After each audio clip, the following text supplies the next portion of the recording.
Hey everybody, welcome back. This is part 3 of comparative advantage. In the first video, we talked about the difference between absolute advantage and comparative advantage. Absolute advantage just looks at resource usage. It tells us who's better than something, who's better at making something, but it doesn't tell us who should make a particular good when two parties trade, okay? i.e., if we're making good A and good B, it doesn't tell us, absolute advantage doesn't tell us who should make A and who should make B. In other words, a party could have the absolute advantage for both A and B, and we don't know what they should make when it comes to trade. Comparative advantage looked at opportunity cost, and that's what trade is based on. Comparative advantage looks at how much of another good is foregone when a person or group makes a particular good. And once again, that's what trade is based on.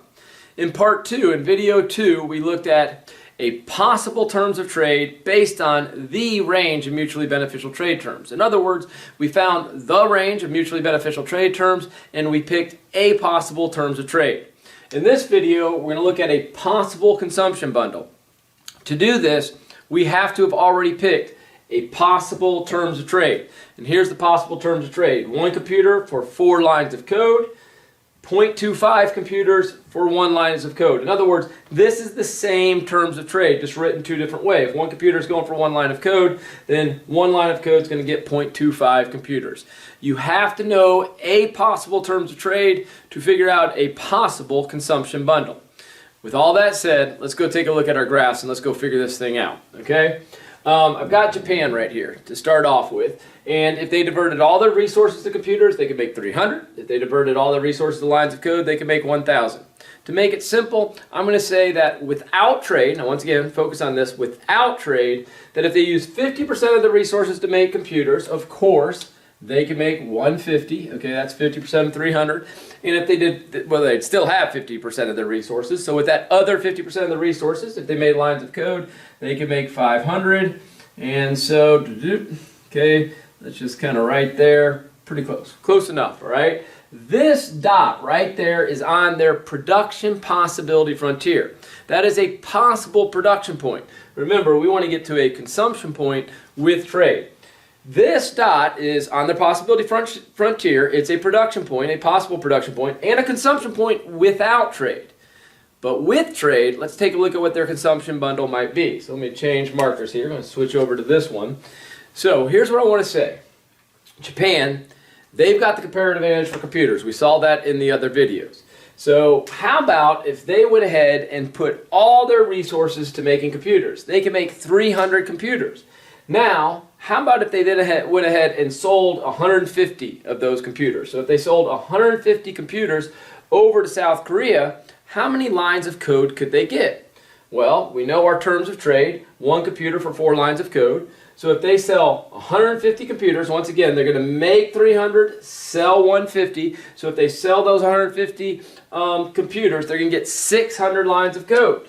Well, if that distance is 500, then 600 has to be out here somewhere, okay? So there's our dot. That is a possible consumption point, okay, with trade, okay? Once again, the black dot was a consumption point or a possible consumption point without trade.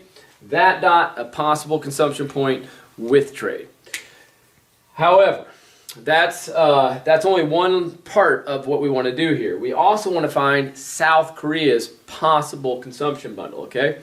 So let's just go ahead and say without trade that South Korea puts 40% of their resources, you'll see why I picked 40% for this one in just a second, but 40% of their resources to lines of code, all right? Then they could make 400 lines of code.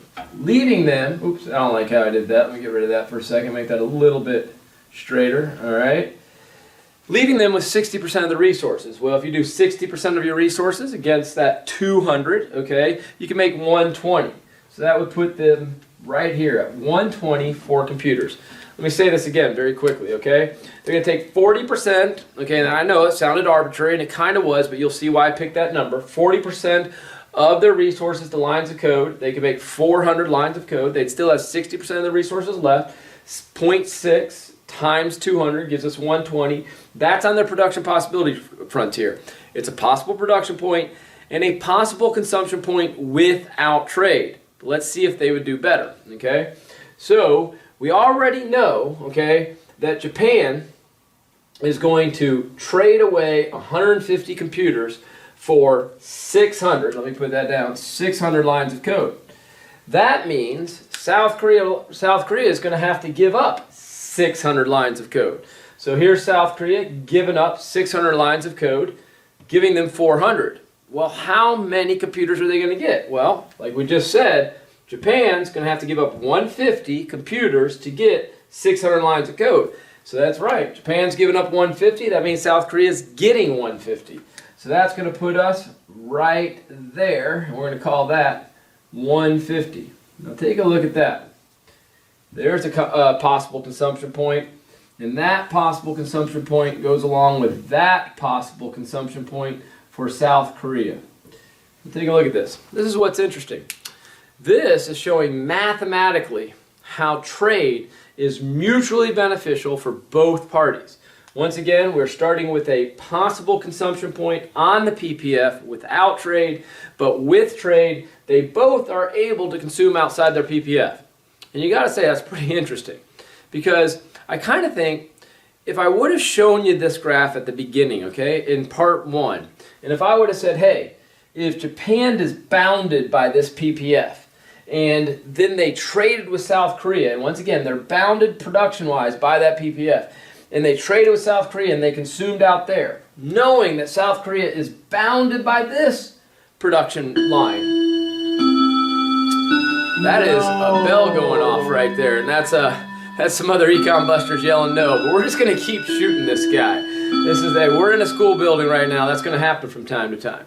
So if Japan was bounded by that line, and I told you, hey, they're going to consume outside their PPF, I think most people would say, well, if South Korea is bounded by that line, Japan's bounded by that line, and they were to trade together, if one country consumed outside of the PPF, the other one would have to consume inside of their PPF. And that's just not true. That's not what the math tells us. The math tells us that simultaneously, Japan, still bounded by that production line, could consume out there, and South Korea, still bounded by this production line, could consume out there at the same exact time. That's a gain from trade. And that gain is only possible if you base trade on comparative advantage. Anyhow, thanks for tuning in. We'll see you in the next video.